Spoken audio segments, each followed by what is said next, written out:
Les vivants et les dieux, symboles et religions, par Michel Cazenave. Aujourd'hui, Grégoire de Nysse.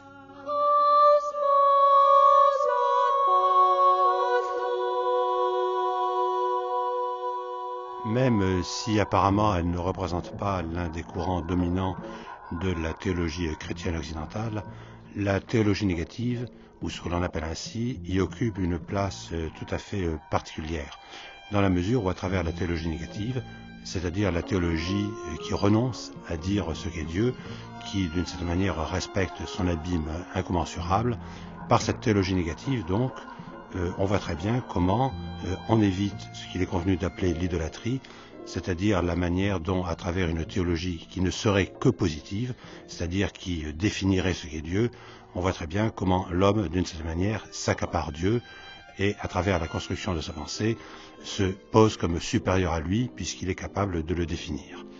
Et cette théologie qui a couru depuis les pères grecs de l'Église jusqu'à la fin du Moyen-Âge et même au-delà, on peut penser que quelqu'un dans la mystique française du XVIIe siècle, comme le cardinal Bérulle, s'inspire encore de cette théologie.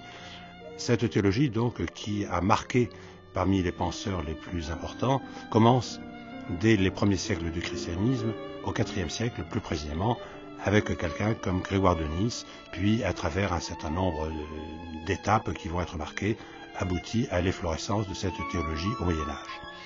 Afin de comprendre cette théologie, nous nous sommes concentrés sur trois figures principales. Le premier des théologiens négatifs, c'est-à-dire Grégoire de Nysse, celui qui a marqué toute la tradition de cette mystique, en fin de compte, puisque cette théologie se résout en mystique, qui est celui qu'on appelle Denis l'Aréopagite, et puis enfin la figure la plus marquante du Moyen-Âge latin, c'est-à-dire Maître Eckhart. Alors bien entendu, on aurait pu parler d'autres théologiens négatifs, comme Jean Chrysostome, avec son traité de l'inconnaissabilité de Dieu, comme Scott Erigen, avec son grand ouvrage le Periphéséon, ou le De Divisione Naturae, de la division de la nature, qui, d'une certaine manière, essaie de voir quels sont les différents stades de manifestation du divin, et puis, bien sûr, l'école rhéno-flamande, qui va aboutir à Nicolas Lecus. Mais à travers le choix que nous avons fait, on voit très bien comment nous avons essayé de, en quelque sorte, saisir les figures les plus marquantes, celles qui, d'une certaine manière, se posent dans ce qu'on pourrait appeler l'horizon d'une pensée transhistorique. Aujourd'hui, donc, nous nous intéressons à Grégoire de Nysse, le premier de ces théologiens, et chez qui on trouve d'ailleurs un exposé à la fois rationnel et extrêmement poétique dans sa vie de Moïse, et particulièrement lorsqu'il interroge la montée de Moïse au Sinaï, lorsque Moïse traverse la nuée, puis lorsqu'il découvre la ténèbre.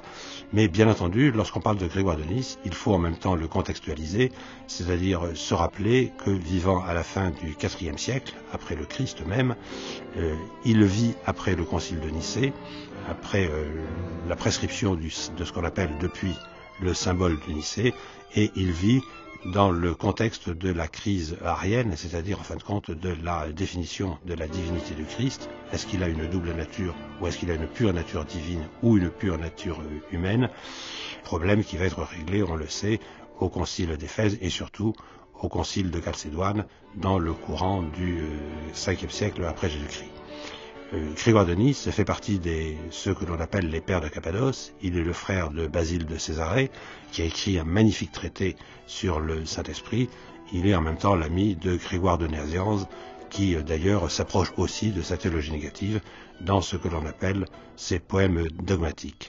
Et d'une certaine manière, avec Grégoire de Nysse, nous avons la théologie négative in statu nascendi, c'est-à-dire au moment même de sa naissance, au moment où elle apparaît, et d'une certaine façon où elle est mise en relation avec le surplus divin, au-delà de toute saisie, au-delà de toute représentation, au-delà de toute pensée, et qui est marquée d'abord par le débordement de l'amour.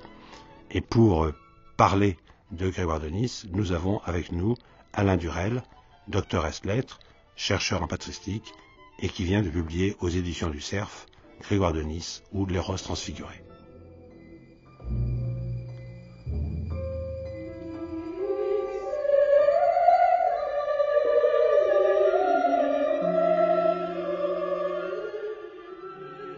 Grégoire de Nice, il est vraiment le premier à avoir exposé de manière lumineuse, si j'ose dire, la ténèbre, ou alors de manière extrêmement subtile ce qu'est cette théologie négative ou apophatique, qu'on appellera aussi théologie mystique, puisque cette théologie, au fond, n'est pas une théologie rationnelle, mais est avant tout un mode d'union à Dieu.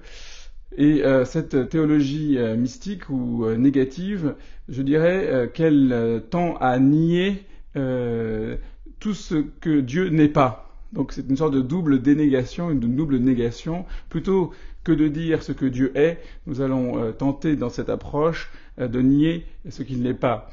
Et cette négation, il est important de le souligner, n'est pas seulement une négation purement intellectuelle. Elle a un but, la connaissance, mais une connaissance expérientielle, une connaissance qui est une relation.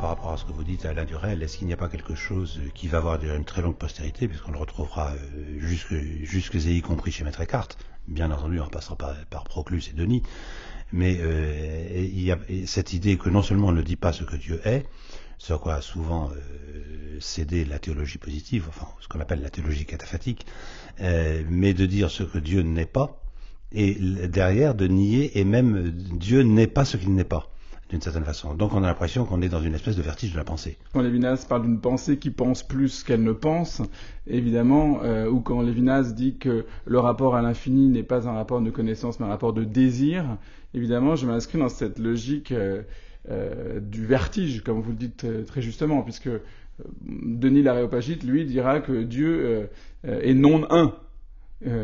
Ou plus avant lui déjà que Dieu est au-delà de l'être. Bon, c'est une proposition qui avait été émise évidemment dans la tradition platonicienne, mais qui va prendre un sens nouveau dans la tradition de l'Église chrétienne. Les sources ne sont pas seulement les sources grecques, ça c'est très important de le souligner. Et il y a Grégoire de Nice est au confluent de la tradition juive et de la tradition grecque. Il a cette capacité extraordinaire d'être un grec au sens plein du terme, c'est-à-dire qu'il a une connaissance de la philosophie grecque et hellénistique qui est telle qu'il n'est jamais prisonnier des concepts, qu'il n'est jamais enfermé dans un système conceptuel et qu'il peut utiliser les différentes philosophies comme une vaste boîte à outils avec laquelle il travaille des icônes conceptuelles. Mais il dépend aussi évidemment de la tradition juive, d'abord à travers l'écriture sainte, bien entendu, et surtout à travers Philon d'Alexandrie, qu'on appelle aussi Philon le Juif, qui, avant Grégoire de Nice, avait le premier tenté cette synthèse extraordinaire de l'hellénisme et du judaïsme.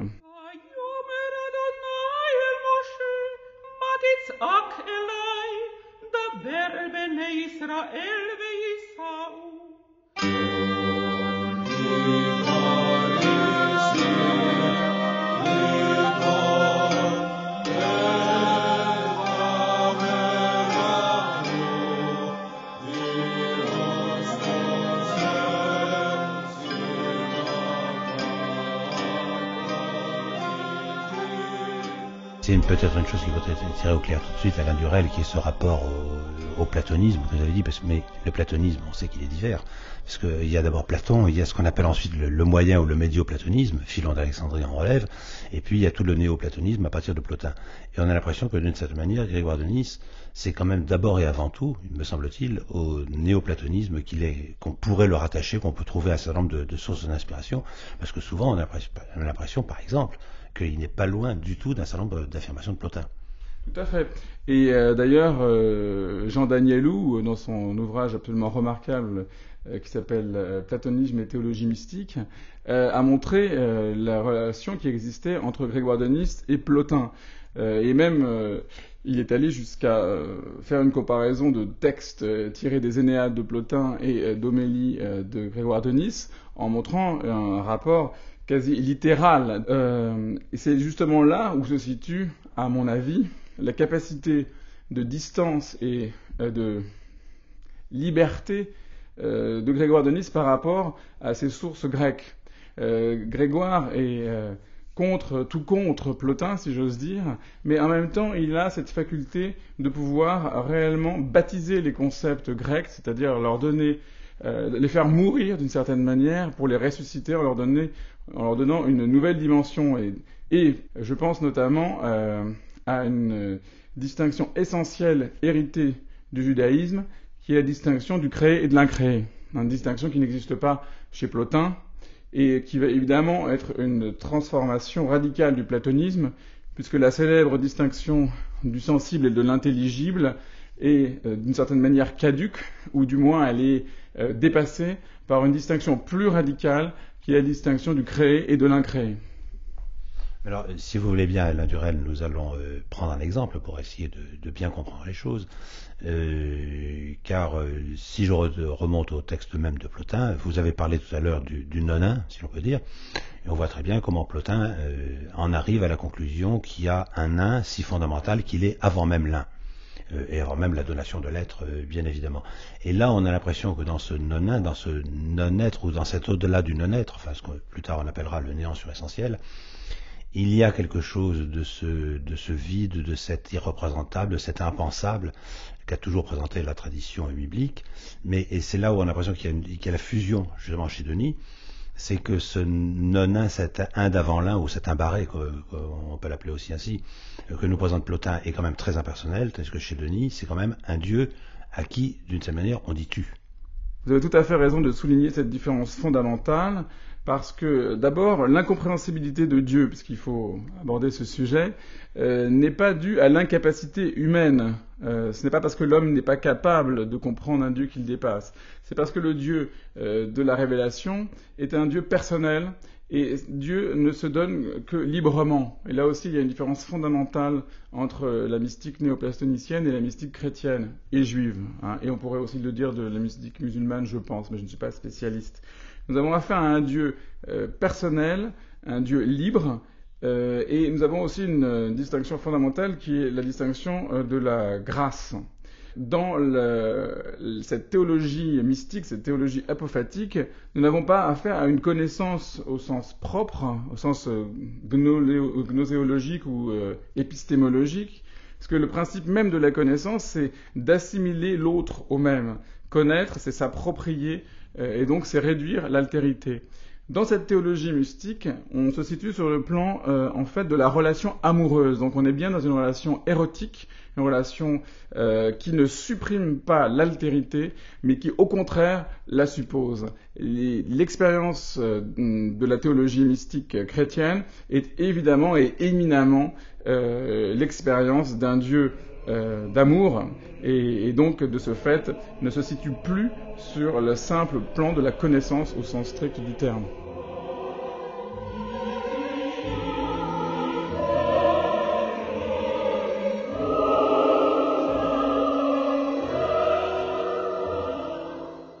D'une certaine manière, Alain Durel, est-ce qu'on ne retrouve pas le sens hébreu du mot connaissance, je ne connais pas l'hébreu, donc je ne m'aventurerai pas à le dire, mais dont on sait très bien que c'est à la fois la connaissance telle que nous l'entendons, disons, dans un sens assez rapide peut-être, et en même temps le fait de l'acte d'amour. Donc est-ce que ce n'est pas cela qu'on retrouve, ou est-ce que d'une certaine manière ce n'est pas un peu, vous savez, le fameux jeu de mots de Claudel, la connaissance c'est la co-naissance, c'est-à-dire c'est le fait de naître avec et de l'être avec précisément à l'intérieur d'une relation amoureuse.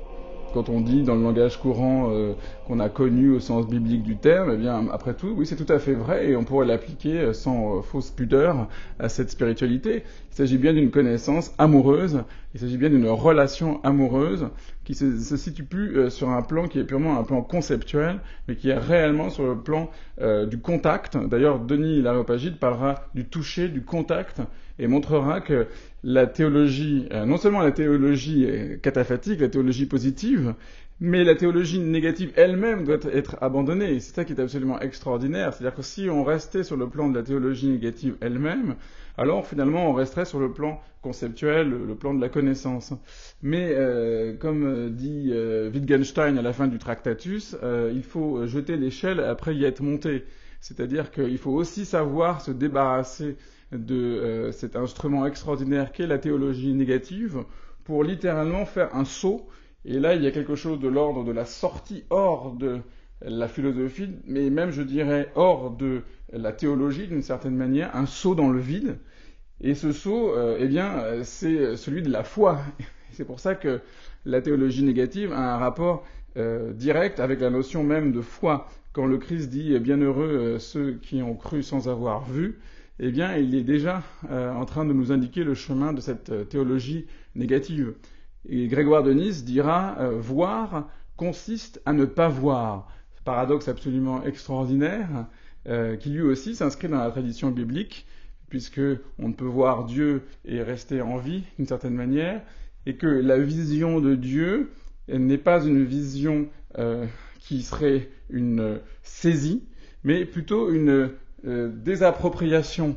Il y a une sorte d'appauvrissement, une sorte de kénose conceptuelle dans la relation à Dieu à travers cette expérience de la mystique négative, qui est un appauvrissement et qui, d'une certaine manière, je le dis parce que souvent, on a tendance à se dire, mais tiens, finalement, cette théologie mystique, qu'est-ce qu'elle a de chrétien, finalement ?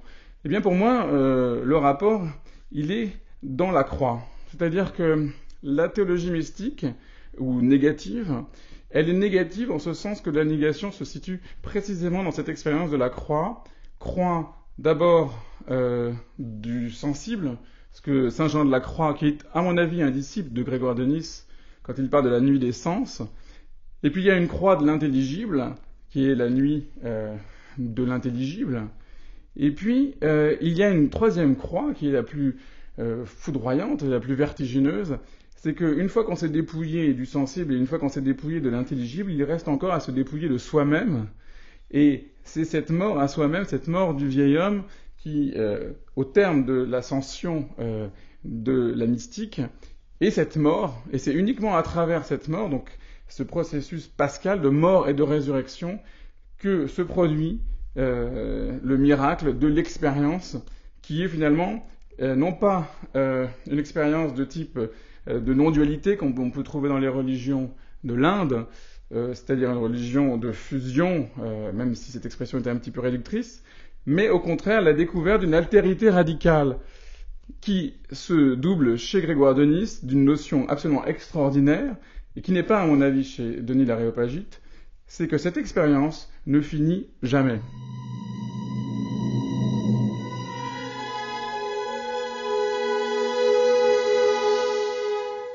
Ce qui est saisi à chaque instant est certes beaucoup plus grand que ce qui l'avait été auparavant. Mais comme ce qui est cherché ne comporte pas de limite, le terme de ce qui a été découvert devient, pour ceux qui montent, le point de départ pour la découverte de réalités plus élevées. Ainsi, celui qui monte ne s'arrête jamais, allant de commencement en commencement, par des commencements qui n'ont jamais de fin. Jamais celui qui monte n'arrête son désir à ce qu'il connaît déjà. Mais, s'élevant par un désir plus grand à un autre supérieur encore, il poursuit sa route dans l'infini par des ascensions toujours plus hautes. 8e homélie sur le Cantique des Cantiques.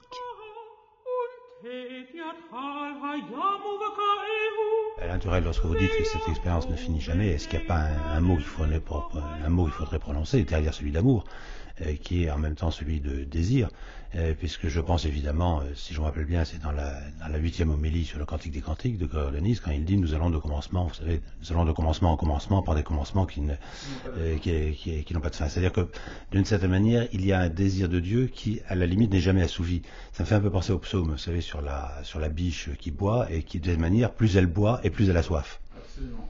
Oui, tout à fait. Il y a un paradoxe de la vie mystique, il y a une tension. Et de toute façon, je crois que la pensée de Grégoire de Nice est une pensée paradoxale, une pensée antinomique, parce que d'ailleurs les théologiens byzantins ont très bien vu dans la tradition par la suite, et notamment je pense à Grégoire Palamas, parce qu'il y a à la fois la notion d'une saisie, d'une rencontre réelle, sinon il y aurait une frustration énorme, et en même temps l'expérience d'un infini intotalisable, de quelque chose qu'on ne pourra jamais maîtriser, qui nous échappe toujours. Alors, comment rendre compte de ce paradoxe dans lequel le mouvement et la stabilité est la même chose? Je dis ça parce que c'est précisément ce que dit Grégoire de Nice dans la vie de Moïse. Il a cette formule absolument étrange en disant que c'est vraiment voir Dieu que de ne jamais cesser de le désirer. Eh bien, on peut l'expliquer de différentes manières, et Jean Danielou, qui de ce point de vue-là adopte une position assez byzantine, je dois dire, l'explique en disant que il y a une double dimension en Dieu. Il y a son essence, qui est une essence absolument inaccessible et incompréhensible, mais il y a aussi la capacité que Dieu a, justement parce qu'il est un être, du moins il est une personne, de transcender sa propre transcendance.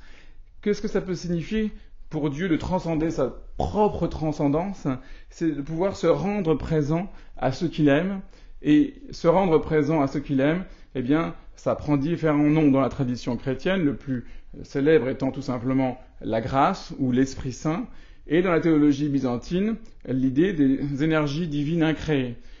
Il y a donc ce double rapport mystérieux d'une sorte d'avancée incessante dans le retrait et d'une communication à travers ces énergies incréées, à travers cette grâce qui fait que le mystique ne cesse de participer à un Dieu qui lui-même est toujours en train de se retirer, un petit peu comme dans le livre du Cantique des Cantiques où on voit la jeune femme à la recherche d'un bien-aimé qui est toujours en train de fuir, et c'est dans cette fuite même que finalement repose peut-être l'essence de l'amour, de l'éros.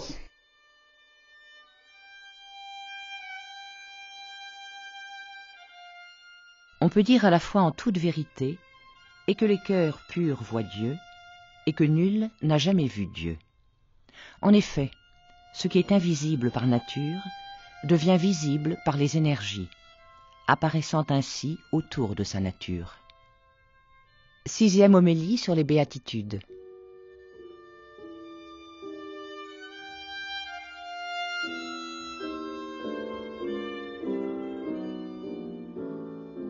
Alain Durel, lorsque vous parlez d'un infini intotalisable ou d'une totalité intotalisable, comme vous l'avez fait tout à l'heure, est-ce que d'une certaine manière, évidemment je sais bien que c'est le retraduire en termes rationnels d'une certaine manière, est-ce que ce n'est pas dire que Dieu serait de l'ordre de ce que nous pourrions appeler un infini actuel, alors que nous ne sommes jamais capables que d'un infini potentiel en quelque sorte, ou sinon nous serions Dieu.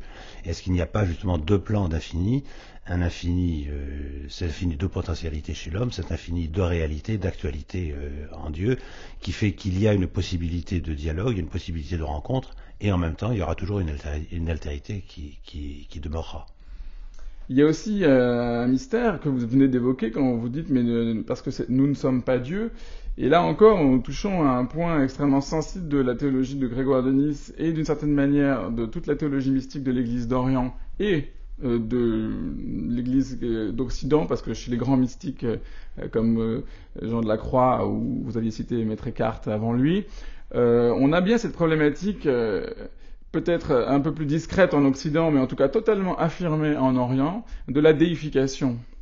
C'est-à-dire que pour les pères grecs, Dieu s'est fait homme pour que l'homme puisse devenir Dieu. Et il y a cette affirmation extrêmement osée que nous, occidentaux, nous avons un petit peu de mal à accepter, ou alors que nous acceptons totalement quand nous sommes proches des spiritualités de l'Inde, par exemple. Cette notion extrêmement difficile à comprendre de déification, c'est-à-dire que l'homme peut, d'une certaine manière, participer à la nature divine, peut être transformé en Dieu. Et donc à l'infini divin correspond un infini humain. C'est une idée extrêmement originale. Je trouve que l'anthropologie de Grégoire de Nice est d'une extraordinaire modernité, car la personne humaine est entraînée en quelque sorte dans une sorte d'extase, une existence au-delà de l'être, à se dépasser toujours en permanence, dans cette quête infinie de ce Dieu infini, et ainsi de dévoiler une sorte de capacité de renouvellement, capacité infinie. Lorsque vous parlez de déification, enfin la fameuse théosis, Alain Durel, et on voit très bien que ça commence avec Clément d'Alexandrie, on le retrouve encore jusque chez Maxime le Confesseur, c'est vraiment quelque chose qui, je dirais, chez les pères grecs de l'Église a été très profond. Est-ce qu'il ne faut tout de même pas ajouter que c'est une déification par la grâce de Dieu, et en reprenant évidemment les termes de la Genèse, une déification à l'image et à la ressemblance de Dieu. C'est-à-dire que ce n'est pas une déification, par exemple, comme l'entendent les textes hindous, dans laquelle il y a identité absolue entre notre âme et l'âme universelle, ou le Dieu. Pour ce qui est de l'hindouisme, que je connais assez bien, on a plutôt d'ailleurs affaire à la découverte de notre propre identité. Le Tattvamasi, tu es cela, ça n'est ni plus ni moins que prendre conscience de la non-dualité de l'être et prendre conscience de notre véritable identité qui est Dieu ou le divin, puisqu'il n'est certainement pas question, du moins dans la tradition une certaine tradition du Vedanta, d'un Dieu personnel. Donc, évidemment, nous ne sommes pas dans cette logique de la prise de connaissance, et d'abord parce que nous ne sommes plus dans une logique de connaissance, nous ne sommes plus dans gnana, gnana et gnosis, c'est la même racine, mais aussi pour une autre raison que vous avez évoquée, c'est que cette rencontre de l'humain et du divin, eh bien, elle se fait dans la personne du Christ. Le Christ est vrai Dieu et vrai homme, et c'est justement le Christ qui est le pont entre le divin et l'humain, car il est capable d'intégrer en lui, dans ce qu'on appelle en termes théologiques l'union hypostatique, les natures divines et les natures humaines.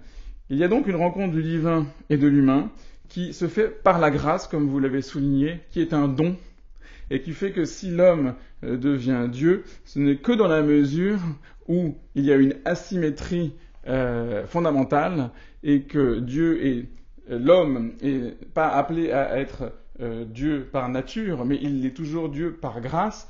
Il est donc d'une certaine manière une sorte de débiteur. Il est toujours, pour reprendre une expression de Lévinas, en quelque sorte l'otage de cet autre dont il dépend et dont il se reçoit dans son être, y compris dans son être déifié.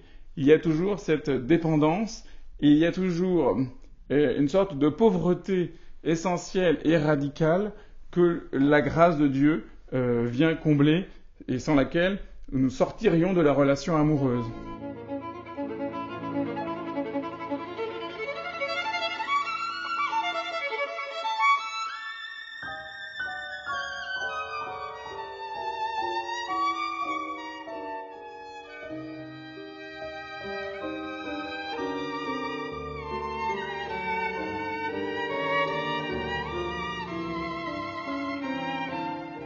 D'un point de vue d'une logique ordinaire aussi, il peut sembler assez contradictoire, d'une part, d'affirmer le mystère de la Trinité, et d'autre part, d'affirmer une théologie négative, puisque dire que Dieu est trinitaire, c'est quand même dire quelque chose de Dieu. Mais au-delà des querelles qui ont agité beaucoup l'époque, on sait très bien, on s'est battu pour savoir est-ce qu'il fallait se servir d'hypostasis, est-ce qu'il fallait se servir d'ousia, est-ce qu'il fallait se servir de prosopone, etc. Bon, ça, on va laisser ça de côté. Mais est-ce qu'il n'y a pas ceci que dans la Trinité, et qui me semble du coup être au cœur de la pensée de Gregor de Nice, c'est que la Trinité est impensable, est irreprésentable, on ne peut pas avoir ne fût-ce qu'un début de réflexion sur elle, si on n'admet pas que c'est d'abord un mystère d'amour entre trois personnes. Oui, c'est le cœur fondamental de la foi chrétienne, et je crois d'ailleurs que si aujourd'hui beaucoup de gens s'éloignent du christianisme, c'est parce qu'on ne leur rappelle pas suffisamment ce mystère fondamental qui est le mystère de la Trinité. Le mystère de la Trinité qui est ce mystère d'une communion, d'une compénétration dans la liberté d'une altérité. C'est-à-dire c'est ce mystère absolument incroyable que nous évoquions tout à l'heure de l'union sans confusion ni séparation et qui est vraiment le cœur même de l'expérience chrétienne. Alors, évidemment, le mystère de la Trinité est incompréhensible. Et pourtant, on en parle. Donc, nous sommes toujours à cette limite du langage, et nous sommes dans cette logique qui est une logique de l'icône, car la grosse différence, à mon avis, entre un certain apophatisme qu'on peut trouver dans d'autres traditions et l'apophatisme de la tradition judéo-chrétienne, c'est que le silence n'est pas l'aboutissement, n'est pas le but en réalité. Le silence est en quelque sorte, comme dit Jean-Louis Chrétien, l'arche de la parole. C'est-à-dire qu'il ne s'agit pas de se taire, mais il s'agit d'offrir dans le langage un site où l'indicible puisse lui-même se dire. Et le langage de la théologie, quand il est digne de ce nom, le langage de la liturgie, le langage de l'icône, finalement s'apparente beaucoup plus au langage poétique, à la poésie, qu'à un langage scientifique. Car nous sommes là dans un rapport qui est de l'ordre du symbole, qui est de l'ordre de l'ouverture à ce qui dépasse la pensée. Une pensée qui pense plus qu'elle ne pense, une pensée qui s'ouvre à ce qui la dépasse. Ça me fait penser à Pascal, quand Pascal dit il n'y a rien de plus conforme à la raison que ce désaveu de la raison. Et on retrouvera cette idée chez Pascal que, au fond, le summum de la raison, c'est quand elle est capable de découvrir ses propres limites.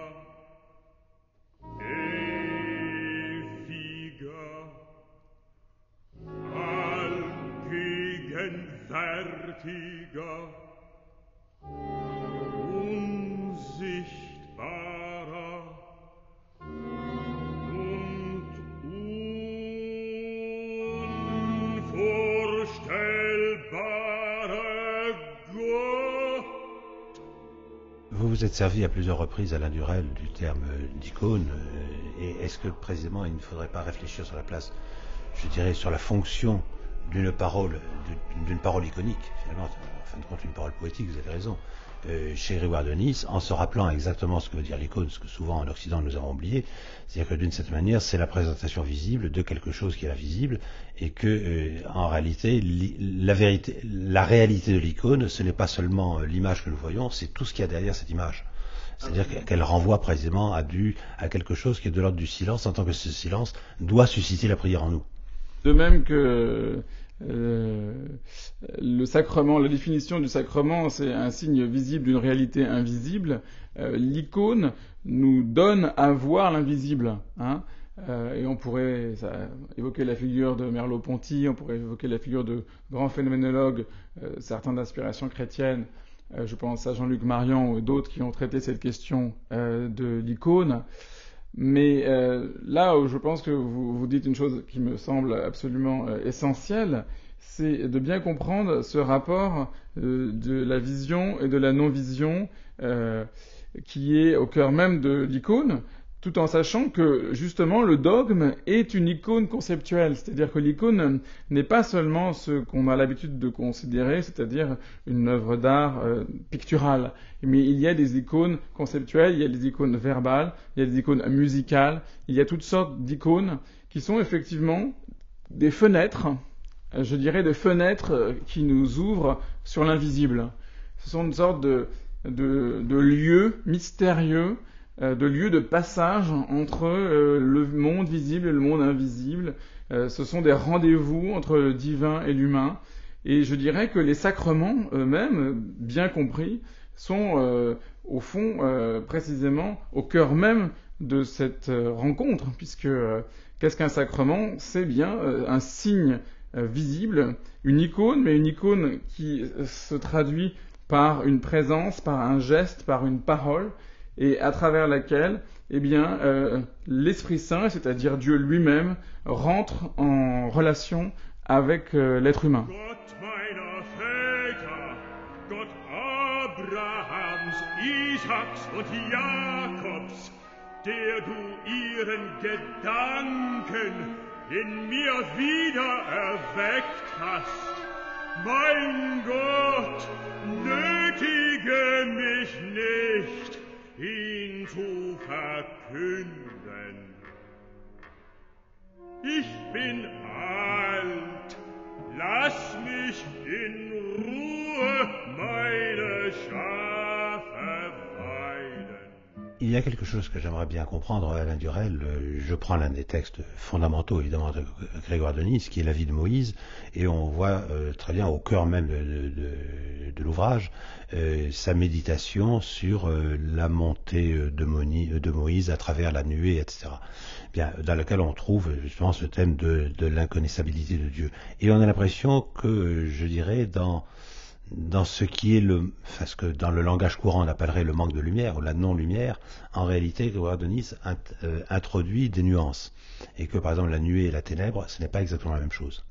Oui, vous avez raison. Alors, il faut souligner le fait que Grégoire de Nice est un poète, puisqu'il a fait des études de rhétorique, et il est le représentant de la deuxième sophistique. Donc, du point de vue païen, c'est un homme de culture, c'est un homme qui a une maîtrise du langage absolument extraordinaire et qui va se servir de cette maîtrise du langage pour élaborer des concepts paradoxaux. J'ai évoqué la notion de la ténèbre lumineuse et c'est ce qu'on appelle en rhétorique un oxymore. Et il faut bien savoir que Grégoire de Nice a été un des premiers à pratiquer ce genre de choc linguistique.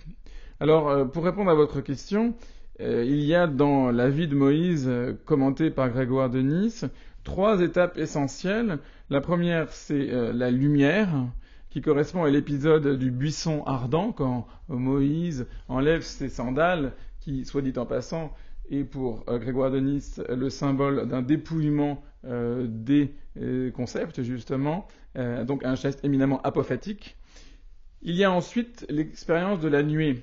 Et l'expérience de la nuée est une expérience en quelque sorte d'enténèbrement, c'est-à-dire qu'on passe de la pleine lumière d'une certaine manière, pleine lumière d'ailleurs que Grégoire de Nice rattache au baptême, puisque chez les premiers chrétiens, le baptême s'appelait photismos, l'illumination.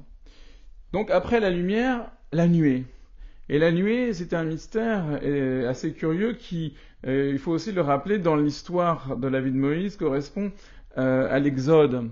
C'est-à-dire à une sortie de l'Égypte, et à un moment où on n'est plus dans la terre d'esclavage, mais on n'est pas encore dans la terre sainte, on est dans le désert. On avance dans le désert avec cette nuée mystérieuse qui nous guide, et cette nuée, pour Grégoire de Nice, elle symbolise justement la notion d'un certain détachement, d'un certain dépouillement par rapport aux réalités du monde, mais ça n'est pas encore à la ténèbre. Donc, si vous voulez, je dirais que la nuée, ça correspondrait à la nuit sensible, c'est chez Saint Jean de la Croix. Avec la ténèbre, donc il y a la 3e étape, nous rentrons là proprement dans la nuit obscure. Et dans cette nuit obscure, il n'est plus question non seulement d'une connaissance sensible, il n'est plus question d'une connaissance intelligible, mais nous devons proprement lâcher prise pour nous abandonner complètement dans cette ténèbre où nous ne pouvons pas saisir Dieu, mais où Dieu peut nous saisir.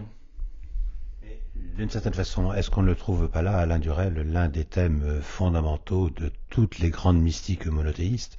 Je pense particulièrement à certains textes de mystiques musulmanes, dans lequel, un texte de Segestani particulièrement, dans lequel on nous dit que Dieu est lumière des lumières.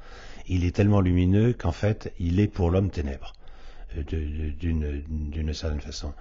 Et on le retrouve jusque dans la mystique baroque. Je pense à un poème de Clodopile qui parle du rayon ténébreux d'une divine essence, c'est-à-dire où on a l'impression que justement lorsqu'on arrive jusqu'au cœur de la lumière, on trouve la ténèbre, et lorsqu'on est au cœur de la ténèbre, on trouve la lumière, comme s'il y avait un point où ténèbres et lumière en fait étaient quasiment équivalentes l'une à l'autre.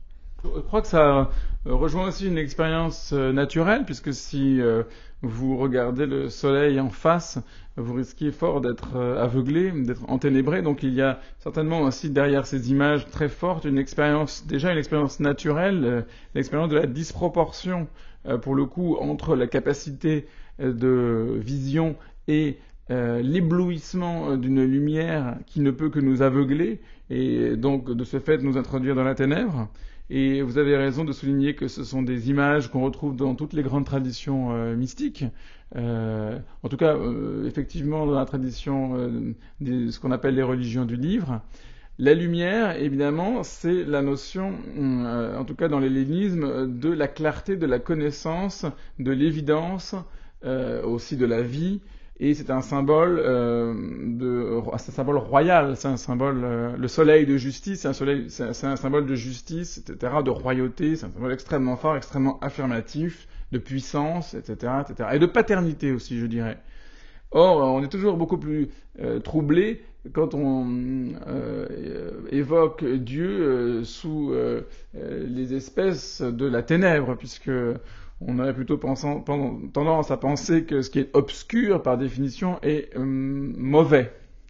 Or, là, nous avons une sorte de renversement, c'est que la ténèbre, Dieu est pour nous ténèbres, dans la mesure où nous sommes ces créatures, c'est-à-dire qu'il y a cette distance, il y a cette séparation, et là, je crois que, une fois de plus, nous pouvons retrouver une idée biblique fondamentale, c'est que, vous savez que saint, en hébreu, se dit kadosh, et ça signifie séparé. Être saint, c'est être séparé.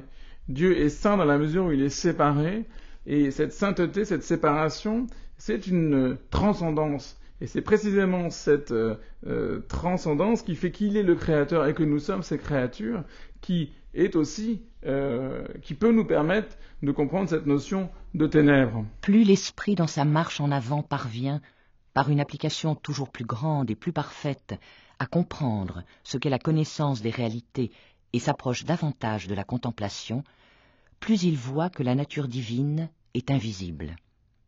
Ayant laissé toutes les apparences, non seulement ce que perçoivent les sens, mais ce que l'intelligence croit voir, il tend toujours plus vers l'intérieur jusqu'à ce qu'il pénètre, par l'effort de l'esprit, jusqu'à l'invisible et l'inconnaissable, et que là, il voit Dieu.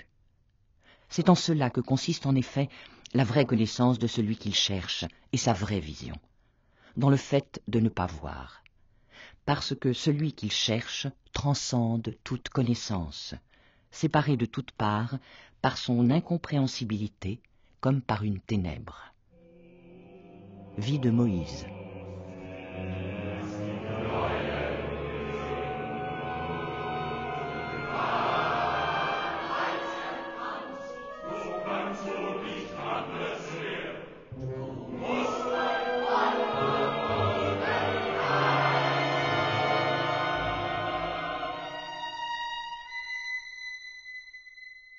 Mais cette notion de ténèbres m'intéresse particulièrement, Alain Durel, d'abord parce qu'elle est extrêmement développée par Grégoire de Nice, qu'elle sera appelée quand même à un très grand avenir, et on a l'impression qu'avec la ténèbre, précisément, on fait un pas de plus qu'avec la nuit, que la ténèbre, c'est la nuit la plus noire, d'une certaine façon. Je dirais même, c'est l'essence de la nuit, ça me fait un peu penser au début de la théogonie d'Hésiode, quand on fait la distinction entre Erebos et Nyx, entre justement ce que nous allons traduire par ténèbres et la nuit, comme si la nuit était quelque chose d'un peu adouci.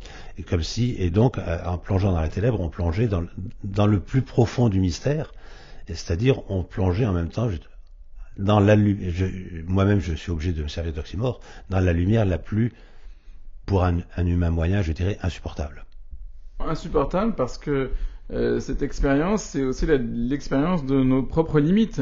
C'est pour ça que j'évoquais tout à l'heure la question de la croix. Au moment de la croix, le ciel sans ténèbres, nous dit l'Évangile. Eh bien, je crois que ce qui est terrifiant dans la ténèbre pour nous, c'est justement le fait que nous sommes mis en question. Notre ego est mis en question. D'un seul coup, nous confrontons, d'une certaine manière, à notre propre limite et, j'ose le dire, à l'expérience même de la mort. Mais cette ténèbre, et je m'excuse d'y revenir, elle est aussi lumineuse. Donc, il ne faut jamais oublier l'autre aspect, car de même que si nous n'évoquons que la croix sans évoquer la résurrection, nous créons, à mon avis, un déséquilibre fondamental dans la théologie. De même, si nous évoquons la ténèbre sans oublier que cette ténèbre est porteuse de lumière, eh bien, nous, à mon avis, nous nous égarons un petit peu, car on ne peut comprendre la ténèbre, on ne peut comprendre l'expérience de la mort du vieil homme que dans la mesure où l'autre face de la ténèbre, c'est la résurrection, c'est la lumière, c'est la rencontre. Mais pour se trouver, soi-même, et pour trouver Dieu, il est nécessaire de se perdre, il est nécessaire de rentrer dans la ténèbre, il est nécessaire de mourir d'une certaine manière. Et justement, vous venez quasiment de le dire, mais est-ce qu'il ne faut pas revenir à ce que vous nous déclariez dès le début, à savoir que le fond de la pensée, si on peut appeler ça pensée, c'est une pensée au-delà de la pensée, c'est pas qui pense plus qu'elle ne pense. Vous avez raison de faire allusion à Lévinas. Mais est-ce que le fond de la pensée, le cœur de la pensée de Grégoire de Nice, ce n'est que en se perdant que l'on peut véritablement se trouver, c'est-à-dire que d'une certaine manière, nous nous trouvons au-devant de nous-mêmes. Pour nous remettre dans l'énergie propre à Grégoire de Nice, nous nous perdons sans cesse, nous nous retrouvons au-devant de nous-mêmes, et vous avez raison d'insister sur cet au-devant qui, chez lui, a un nom, puisqu'il l'appelle l'épectase, reprenant une expression de saint Paul dans l'épître aux Philippiens, tendue vers l'avant. Eh bien, l'expérience mystique grégorienne, c'est effectivement une sorte de perte en avant, ce qui est assez extraordinaire comme idée, une sorte de saut, un plongeon. Il y a quelque chose de l'ordre de l'existentialisme. D'ailleurs, Balthazar y a vu une sorte de philosophie de l'existence. C'est pas un hasard s'il a pu déceler chez Grégoire de Nice cette espèce d'extase au sens sartrien, c'est-à-dire cette capacité qu'a l'existé humain à se projeter en avant, à sortir de lui-même pour aller vers quelque chose de radicalement nouveau et de radicalement inconnu. Donc de ténébreux, si vous voulez, dans le sens où l'âme grégorienne, dans son rapport à Dieu, fait un acte de foi, elle se jette à l'eau et elle ne sait pas où elle va.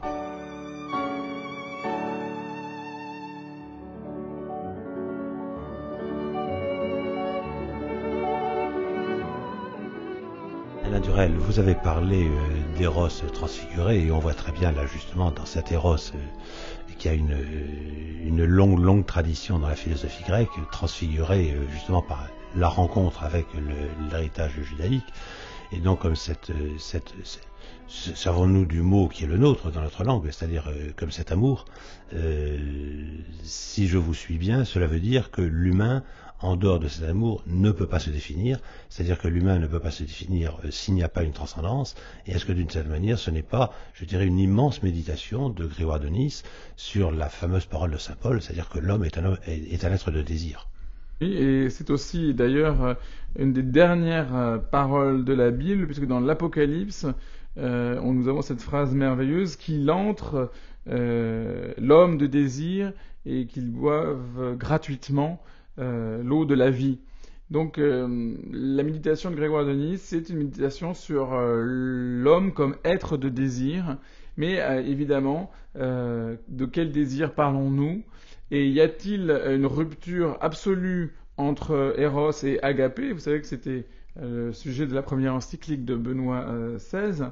Eh bien, il me semble qu'il n'y a pas de rupture absolue, mais c'est pour ça qu'on parle d'une transfiguration, c'est-à-dire que Saint Augustin disait il n'y a qu'un seul amour, il n'y a qu'un seul amour, c'est du même amour que le débauché se perd dans ses passions et que le mystique rencontre Dieu. C'est le même amour.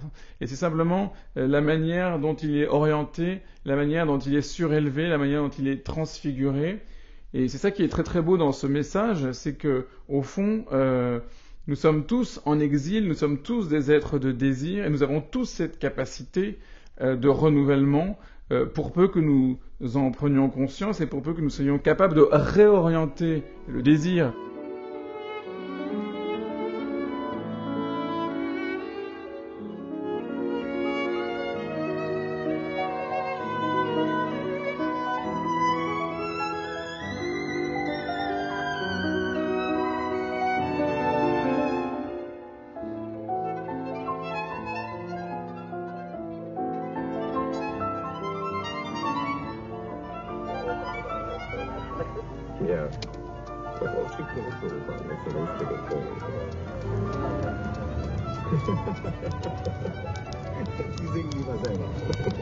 Pour le 8 avenue Kennedy, directement de la Busserie.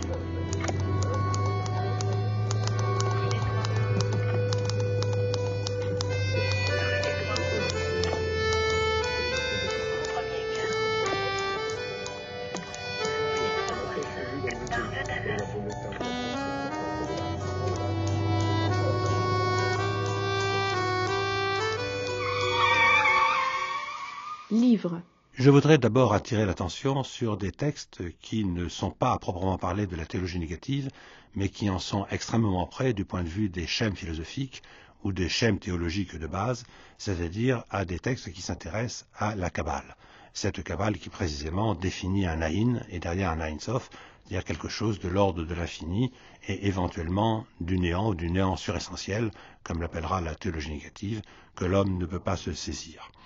Et le premier livre sur lequel je voudrais attirer l'attention est celui collectif, dirigé par Pierre Gisèle et Lucie Cannell, Réception de la Kabbale, aux éditions de l'Éclat, et auquel participent des gens tout aussi autorisés que Moshe Gottschel ou que Moshe Hidel, ou des textes qui avaient été écrits avant sa disparition de Charles Mopsic et qui couvrent d'une certaine manière l'horizon de la Kabbale depuis le Moyen-Âge jusqu'au XXe siècle, en essayant de comprendre comment la Kabbale a irrigué les milieux judaïques, bien entendu, quelle a été la dialectique avec une pensée qui était beaucoup plus une pensée talmudique ou inspirée de Maïmonide, mais en même temps comme elle a débordé son propre cadre et comme elle a influencé tout un certain nombre de courants chrétiens de ce qu'il est convenu d'appeler précisément la Kabbale chrétienne.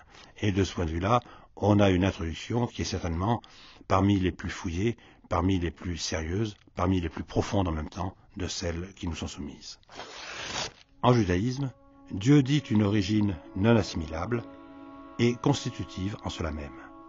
Le judaïsme accomplit dès lors dans le monde la loi qui le fait être, et dans la Kabbale, il voit ce monde transi des lettres qui constituent cette loi et des figures exemplaires qui marquent le tracé d'un déploiement sur le corps de la création. Puisque nous parlons de Kabbale, je voudrais signaler aussi la réédition aux éditions Arma Artis du livre de Carlos Suarez, Quoi Israël, le livre de la Genèse. Carlos Suarez, on sait que c'est ce kabbaliste qui, d'une certaine manière, a rencontré de son temps peu d'écho dans la mesure où il était très en lien avec le mouvement surréaliste, mais qui, en même temps, à travers une réflexion sur ce qu'il en est de la cosmogonie dans le livre de la Genèse, et à travers un certain nombre de considérations sur ce qu'il appelle le livre d'Ève, ou le livre de Caïn, ou le livre de Noé, jusqu'à Joseph, d'une certaine manière, retrouve un certain nombre des intuitions, en particulier telles que les a explorées la psychanalyse, et je pense bien entendu à toute l'œuvre de Marie Balmary sur cette psychanalyse au feu de l'Évangile, au feu de la Bible, telle qu'elle essaie de la constituer. Lorsque je naquis, ma mère s'écria « J'ai formé un homme avec l'aide de l'Éternel. » Mais lorsqu'elle l'enfanta encore Abel, elle ne dit rien. En me voyant, elle était fière et heureuse. Et moi, j'aimais l'Éternel qui m'avait fait naître. Dans le regard de ma mère était la splendeur, Ève, mère de tous les vivants.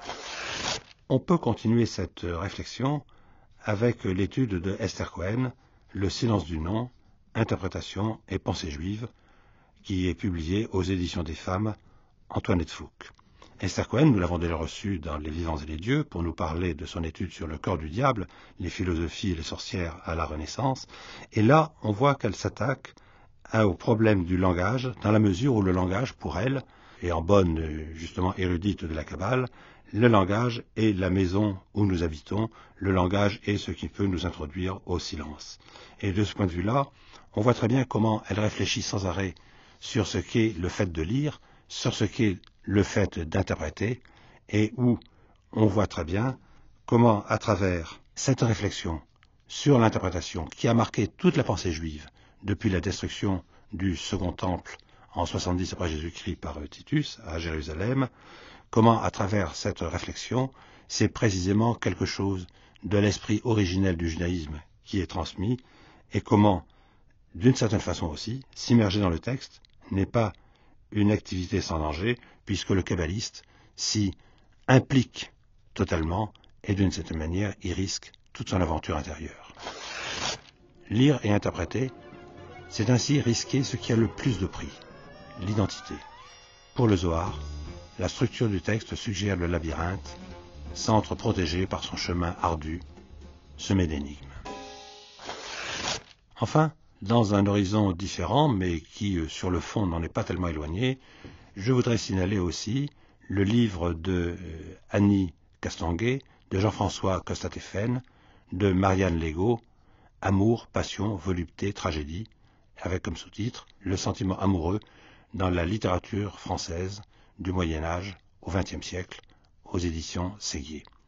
D'une certaine façon, on voit très bien comment on n'est pas loin du Zohar, on n'est pas loin de Grégoire de Nice, dans la mesure où, dans un panorama qui va de Christine de Pisan et de son veuvage et la manière dont elle le dit en termes poétiques jusqu'à Lindalé aujourd'hui, c'est quelque chose qui est exploré, si l'on peut dire, des rapports du corps avec l'âme, des rapports du corps avec l'esprit, et d'une certaine manière de la place de la sexualité, ou refoulée, ou magnifiée, à travers la poésie. Et nous avons là tout un ensemble de réflexions qui nous font voir notre littérature certainement d'un œil tout à fait différent. Ma sœur, il est parti. Ma sœur, il m'abandonne. Je sais qu'il m'abandonne et j'attends. Et je meurs. Je meurs, embrasse-moi. Pleure pour moi, pardonne. Je n'ai pas une larme et j'ai besoin de pleurs. Marceline Desbordes-Valmore. Les livres aujourd'hui. Réception de la Cabale, un collectif dirigé par Pierre Gisèle et Lucie Canol aux éditions de l'Éclat. Une réédition du livre de Carlos Suarez, Quoi Israël, le livre de la Genèse, aux éditions Arma Artis. Le silence du nom, interprétation et pensée juive de Esther Cohen, aux éditions des femmes Antoinette Fouque. Et Amour, passion, volupté, tragédie, le sentiment amoureux dans la littérature française du Moyen-Âge au XXe siècle, un collectif publié aux éditions Séguier.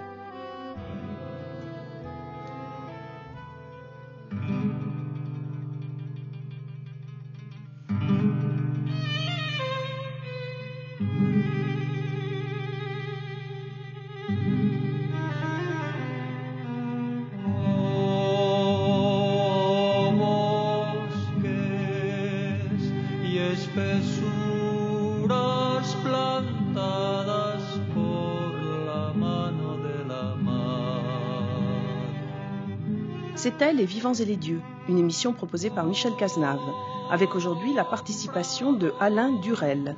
Texte lu par Catherine Matteli, réalisation Isabelle Huvel.